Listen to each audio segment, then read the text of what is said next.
looking forward to what you all have to share from your experiences, from your decades of experiences, I must add.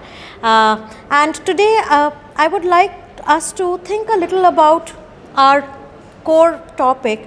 What happens when employees stop pretending to care for the workplace? I mean, we have employees who love their jobs and we love such employees. But then sometimes it does happen that we may have someone, maybe we ourselves have been in that position where we are a part of a system for a while but not with all our heart. How do we navigate those scenarios? I would love to hear your thoughts, please. So I think this is a very real scenario. We face it all the time where you see disengaged employees. That's the first step, or you will know that there's going to be an attrition. Either you recover that employee or you've lost that person. And I think every attrition should hurt the manager very hard, because that means that's a metric we track very, very closely. And I think in such a case, what I have normally done is really engage HR. My HR manager has to step in, and you have to start having open conversations with that employee, or you have focus group. Maybe you don't want to single out, but to understand what is it that is bothering the employee. I think this task has actually become tougher now, because when you were going to office, you could see the faces, right? Today, anyway, you're not knowing how the guy is feeling, barring it is tougher to read the signals. You will get the signals, but it is tougher to read those signals, and that is the big change about employee engagement, because earlier everything was creating an engaging sort of environment in the office. Now it has to be done virtually, and that is a much tougher thing to do, and also a tougher thing to measure impact. Yeah. But Siraj, it depends from corporation to corporation. We insist that even though we are in a hybrid model, 30% return to office and say 70% work from home, but that 30% has to be on rotational basis. And so we try to get that physical touch at least once or in a fortnight or once in a month. But I agree, extremely tough in this new model where you behind the curtain you don't know. So should we tackle it one person at a time, or should it be a more holistic process and making things work even before the problem arises? What works more? So seeing this as a problem, we need to understand what's the problem. So when we go to a life coach or to a motivational speaker or guru, the first question the guru asks who you are, how much aware you are about yourself. Organization also needs to ask what kind of organization we are. Oh, and so when we ask this question, we need to ask what kind of people in the company are. Do we know our people good enough? Do we know our people thought process, their engagement level? Your question that people quit. My question is that what happens when people do not quit? Disengaged people do not quit. This is the most dangerous scenario I have seen. And this happens most in the company. Quitting is still fine. Not quitting is not fine. So those people become emotionally numb. And they show that they care. But they don't care. And the bad influence on very deep-rooted emotions they have. Those people I'm talking about who are there in the company since long. Okay, so you're not talking about someone who's just entered and is there. Those who are part of founders with the company, and those who have grown with the company. Now coming to the millennials or the new generation, Gen Alpha or Gen Z, their response is very different. They will not take much time. They definitely pretend. They will show that everything is fine. They will participate in all activities, and one fine day they will put a resignation letter.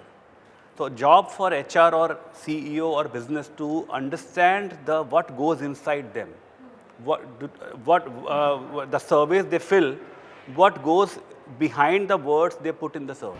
Thank you for that. Yes, sir. Ramesh, you were saying something. Has it changed dramatically in the last 5, 10, 15, 20 years? I think it's been the same.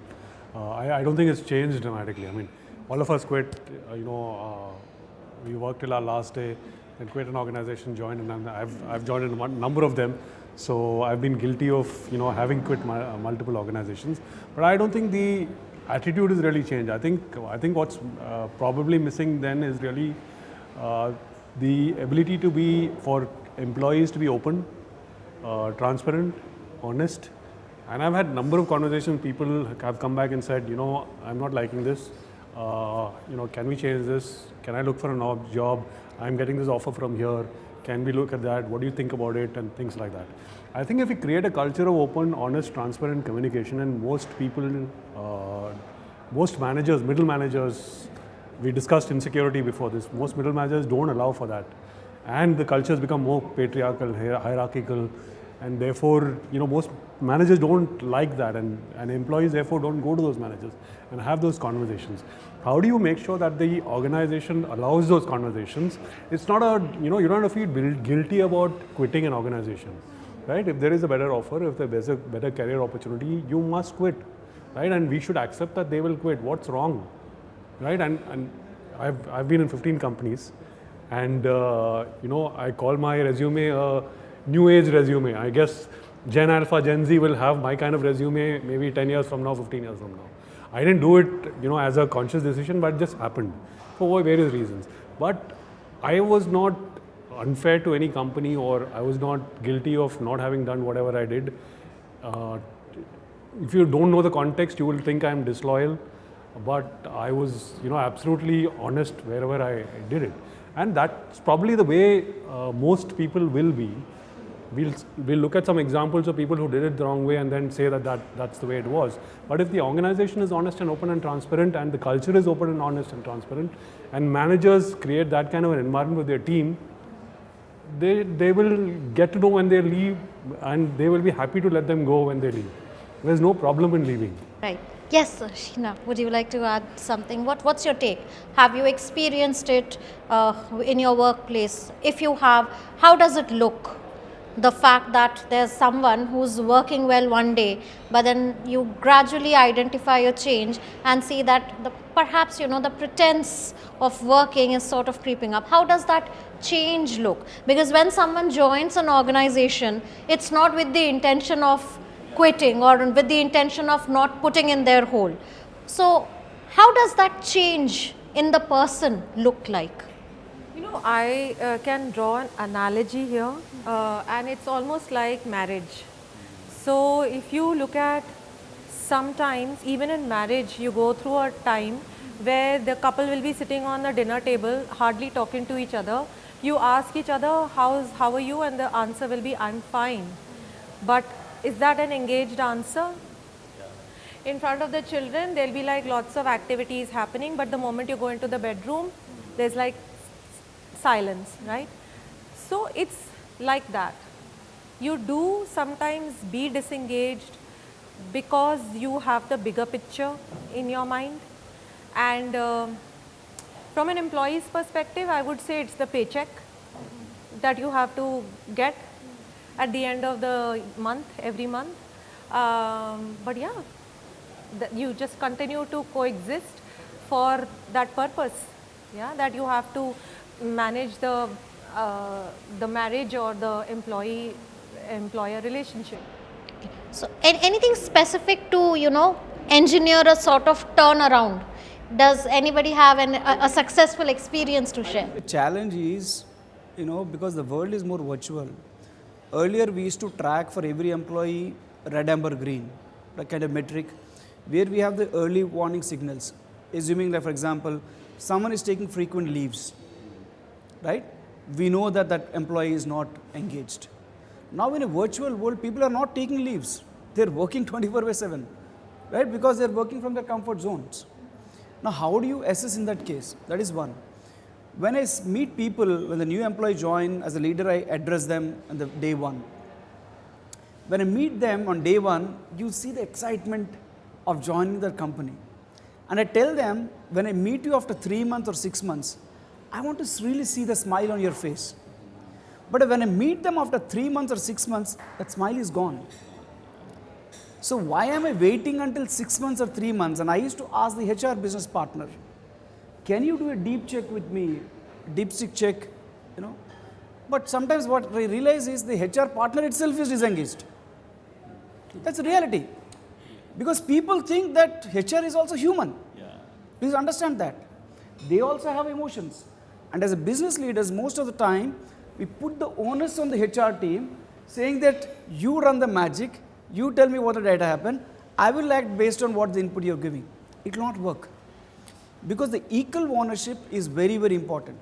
Sometimes as a leader, you have an intention to build a team which is engaging. But the challenge I see is the middle layer of managers who are actually the people reporting to them. They don't have the right skills to assess. Now there's a lot of terms of leadership we talk about. In the current world, the biggest skill one have to learn in leadership is the virtual leadership. Gone are the days where someone is sitting next to you here and you'll coach them and you guide them. That is one side of leadership. But how are you sitting in a virtual world? You are motivating the team, driving innovation, driving the culture of participation. That skill is different. And very few in the hierarchy have that skill of virtual management or virtual leadership. I think these are the things which are missing right now in terms of how you have to really deal with this situation to really, have addressed these kind of concerns. I like that term, virtual leadership. You guys are virtual organizations, but none of us have that, at least I don't have that problem. Is there any training program or, any way of doing it that you do? With the leadership. Because the problem is, the person knows the subject. Usually this is where the word politics is coming in a lot of corporate world is also because people are distracting people.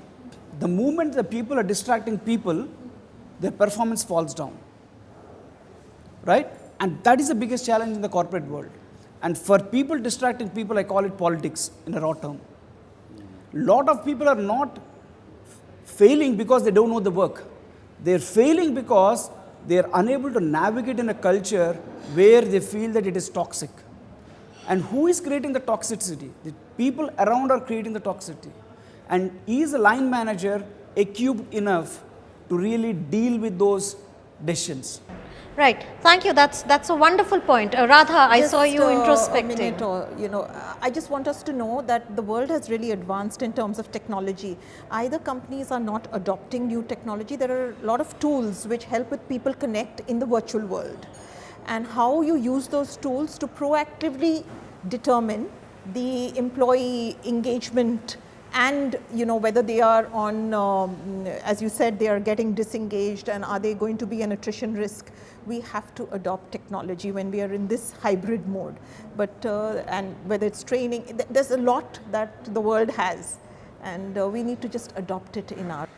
Yes. I think we were talking about culture in the previous panel.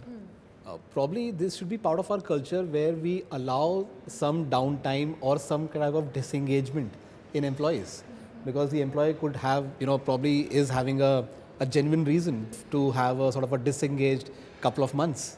It could be 6 months. It could be a family problem. It could be a personal problem.